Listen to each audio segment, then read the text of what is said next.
nullification is a concept that says you as a citizen have not only the right, but the obligation to vote not guilty if you feel that not only the evidence before you, but the law itself is unjust or immoral. So this actually was born out of British law, but ultimately it carried forth into American justice system. And in the slavery times, people were accused of harboring fugitives, and people would refuse to convict them. And in alcohol prohibition, people would be charged with alcohol crimes, and people would refuse to convict them. And there's been cases throughout history where jurors just said, no, this is a bad law. I'm not going to convict you for this. You have a question?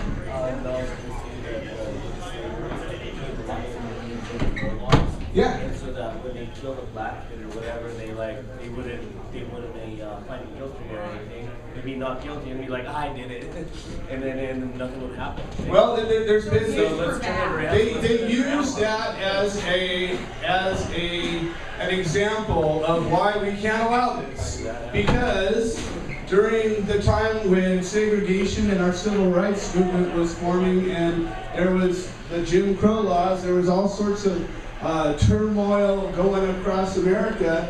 There were times when people would refuse to convict a guy that clearly committed a terrible crime. And I think that is a lot less likely to happen today. And the fact is we have bad drug laws in America. In fact, all of our drug laws in America are bad. We don't have any good ones. There aren't a single good drug law in America. Prop 215 sucks. It's a terrible law. Why? Because it didn't figure it out. They thought, because they're going to leave it ambiguous, that they're going to do the right thing and err on the side of the defendant. Did that happen? No. The opposite happened. SB 420, how'd that work out? Oh yeah, no, that didn't work either. It hasn't helped anybody. So the bottom line is, all of our laws are terrible. We need to fix them. The Controlled Substances Act needs to be changed, and until it's changed, we won't have any good laws. And in federal court, there's nothing. You have no hope in hell. There's not even a defense. So the only hope you actually have is one juror standing up and saying, nope, not going to do it. But not just standing up, getting through the process. How many of you guys have ever sat on a jury or been selected to go through the process? Okay, that should be all of you. Okay. When you go and sit in the jury room, most of the time you don't get picked. Most of the time you sit there till noon and they let you go. Nothing happens. Why? Because they don't have a whole lot of trials. They don't pick a lot of juries.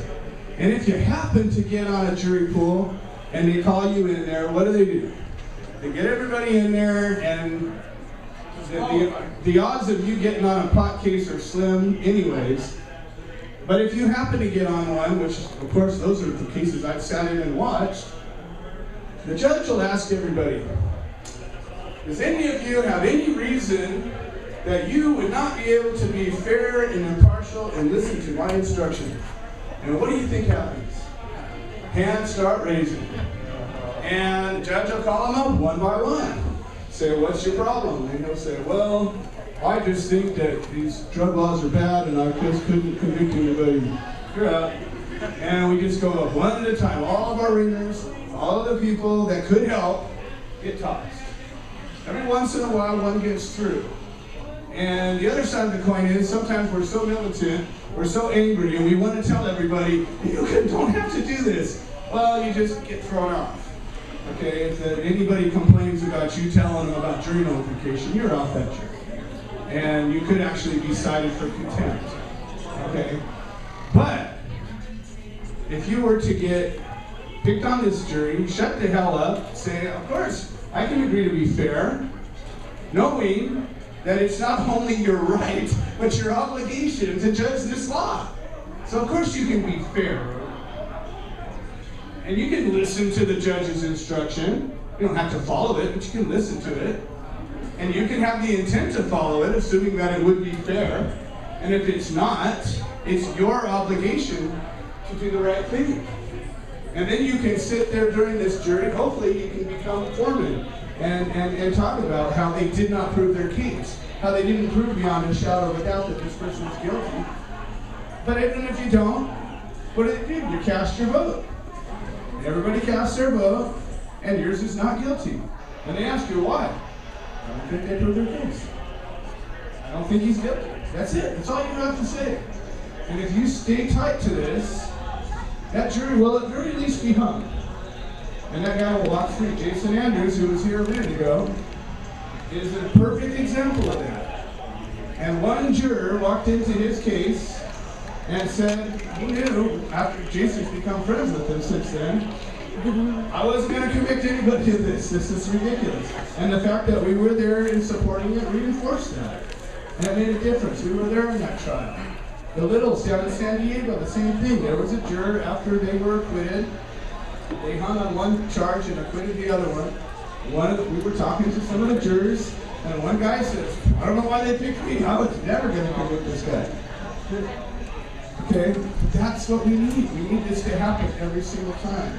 I call this the power of one. Every single one of us has the same power as a governor of the state, or literally the president of the United States, because you can veto a bad law with your vote, but you have to do it smart, and that's the only way you're going to get in there. So next time you get that jury summons, you know, it's an honor. This is a privilege. This is your chance to pull that sword out and maybe change somebody's life. You can be that one hero that sets an innocent man free, because I don't care if you're technically guilty of any pot crime. You're not guilty of a crime. That's not. There's no pot crimes unless you take a plant and beat somebody over the head with it until they stop moving. I mean, or steal somebody's pot. Okay, that's bad. Don't do that. But other than that, I mean, if you grow it or transport it or furnish it or even sell it, I'm sorry, it's not a crime. And that's what we need to get to that place. So that's my spiel. I encourage everybody to participate. I want to let Laura say a couple of words, because she's actually going to be launching this chapter, and she's been actually doing a lot of work talking about our organization to her school and all